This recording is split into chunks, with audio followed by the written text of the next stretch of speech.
Welcome back. I'm joined now with Coach Biddiscombe. Thank you. I really have actually two things I'd like to talk with us about this evening.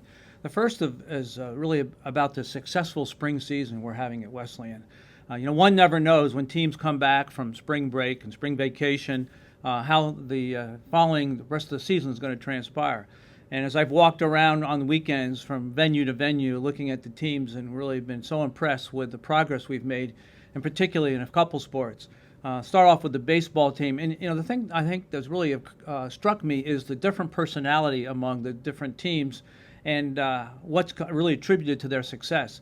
And when you go to the baseball diamond, the sense I have there is a real sense of newfound feeling of confidence in themselves, but particularly in having a great deal of fun while they're out there playing. A real esprit de corps, a confidence in each other, and a confidence that our baseball team now is on this upward trajectory.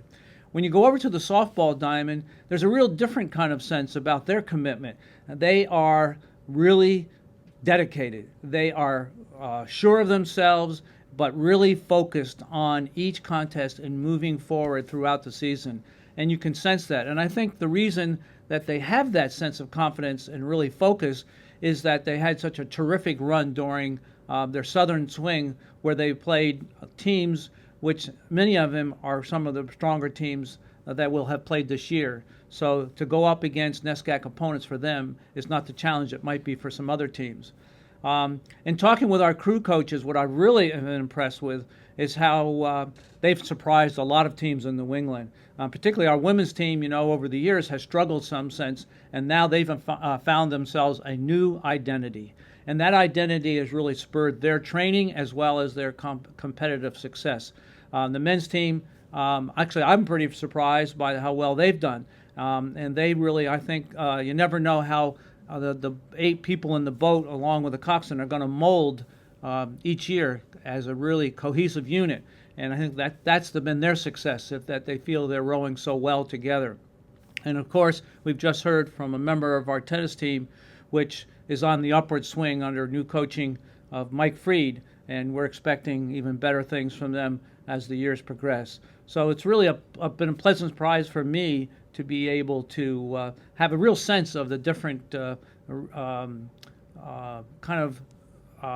foundations to the success that many of these teams have had. I just want to, in closing, just make a brief comment about the terrible tragedy we have been watching on the TV and listened to on the radio that occurred in Boston this afternoon. But my first thoughts after I listened to the details of this is how fortunate we've been in athletics throughout the nation to not have these kind of tragedies occur associated with an athletic event.